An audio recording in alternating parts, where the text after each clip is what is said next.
everybody, I'm here for the Excerpt vlog for Eyes Like Stars by Lisa Mantchev, and obviously this is not the cover, or the final cover. It is a cover, but just for the arc. I'm just going to do a quick little excerpt where Birdie, the main character, talks about her past with Ariel, who is a spirit from the Shakespeare play The Tempest, and I don't know if you can hear that, but my cat is scratching on my door. So he stopped. Hopefully he'll stay like that. Don't do it.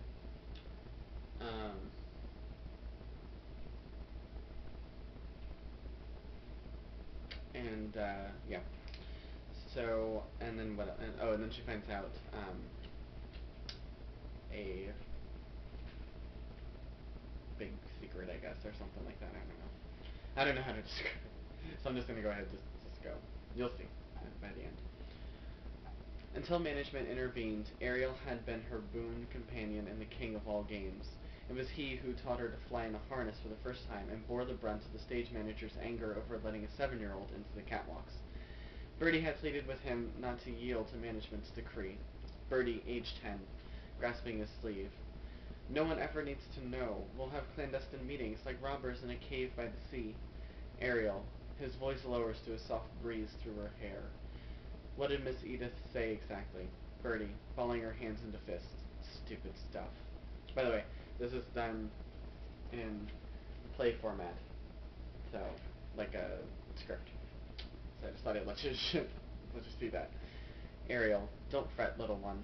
He bends forward to place a gentle kiss on her cheek, no more than the brush of one of his butterfly's wings. I doubt you'll even miss me. He'd been wrong about that. The desertion had cut deep, and Birdie still hated him for it 7 years later. Would you kindly get out of my way? I suppose you're trying to find an alternate route into the auditorium. When she didn't answer, Ariel bowed. I can aid thee in thy efforts, mademoiselle. I don't need your help. Birdie pulled a clove cigarette out of her pocket and lit it with the silver lighter she'd also lifted from the properties department.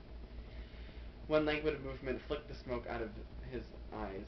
The stage managers blocked off access to the catwalks and the balconies. A curse slipped out before Birdie could stop it. Follow me. You can use my trapdoor, but first... Ariel plucked the cigarette from Birdie's hand and closed his fingers around it. When his hand opened, only a plume of wildflower-scented smoke remained. Birdie scowled. What did you do that for? It's a fire hazard and disgusting, besides. He peered at her head. What have you done to your hair? Heat crept across Birdie's cheeks. Just colored it. Blue? The word climbed an entire scale without visible effort. Birdie bristled. I like it. Not a surprise, considering your abominable taste. Hold still. When Ariel exhaled, gentle currents straightened her clothes and finished drying her hair. Birdie closed her eyes, inhaling the scent of sunrise and spring. Something darkly tempting and longing-filled bloomed under the sun-warmed grass and damp earth. She opened her eyes, wanting to ask a question she didn't yet know, but before she could find the words, Ariel turned away. Are you coming? He asked over his shoulder. Birdie hesitated only a second before falling in step with him, chin up, head high, taking care to look unconcerned about the silence that hung between them like a curtain drawn over their past. Every other sound amplified the echo of her footsteps, the low whir of the fairy's wings, the soft sound of Ariel's breath passing over his lips, until they reached a tiny door, tucked in a corner like an afterthought. Ariel pointed his fingers at the iron pull, and a breeze tugged the door open. The fairies flew into the darkness with whistles and catcalls. Mind where you put your feet, Ariel said, steering Birdie into the dimly lit space under the stage. Only his hand at the small of her back kept her from falling into the sea of black as her eyes struggled to adjust. She peered at the light that filtered through the cracks in the creaking boards. Above them, the company moved about, their murmurs no more than the rustle of oak boughs in the wind. Everyone's up there? Ariel stepped onto a platform. Having second thoughts about sneaking in? Yes. No. Birdie ignored his outstretched hand and planted her feet. The trapdoor opened and the platform glided up, depositing them at the back of the amassed crowd. Birdie winced as the stage lights assaulted her eyes. Ariel stepped into the brilliant pool without even blinking. I shall leave you to your skulking, then. Not wanting to call attention to herself, Bertie skipped, making a rude gesture or telling him where he could stick his skulkery. Instead, she eased around the edge of the nervous chatter, doing her best to blend in while the fairies dogged her like four miniature incandescent shadows. It was difficult to move at all, much less with stealth. Players filled the stage as well as the aisles, the orchestra pit, and every seat in the auditorium. How about over there? Moth pointed at the revolutionaries from Les Miserables, who rubbed elbows with the buccaneers from Peter Pan. Jostling each other, they swapped tall tales and periodically brandished their weapons. Peace Blossom wrinkled her nose. The stage manager's going to have a fit. They're spitting tobacco juice on the floor. Then watch where you fly. You don't want to end up a target.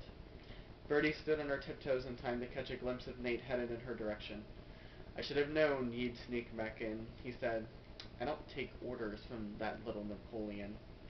Nate didn't have time to interrogate her further because that little Napoleon had entered stage left and climbed atop a box so he could be seen by one and all. Conversation died and movement stilled until silence settled over the auditorium. The stage manager, aware that for perhaps the first time in the history of the Theater Illuminata, he had the attention of the entire company, held up his hands and cleared his throat. The management extends its thanks for your swift assembly. We hear there's to be an announcement. Bertie pitched her voice in the falsetto used by half the chorus girls. I know I did a bad job on that, I'm sorry. The stage manager glared around the room, eyebrows bristling, but didn't spot her all the way in the back. The shadows did their job nicely. All in good time, he said. Bertie exhaled through her nose. If he took much longer, she'd never be able to explain away her tardiness to the theater manager. That long-suffering gentleman had heard all of her excuses before, so I got lost, or was that supposed to be this morning? Wasn't going to work, but Bertie was the self-appointed queen of improvisation. No doubt she'd think of something to mollify him. The stage manager puffed up with self-importance. Some of you might have been present yesterday when the pyrotechnic cannon was discharged. A few of the players shuffled their feet, but none hastened to admit they were part of the crowd cheering Bertie on. Her stomach turned over as though she'd gobbled down a dozen chocolate cupcakes and topped that off with a fizzy orange drink. The damages were considerable, the stage manager continued, and this is only the most recent in a series of destructive and negligent acts committed by a single person.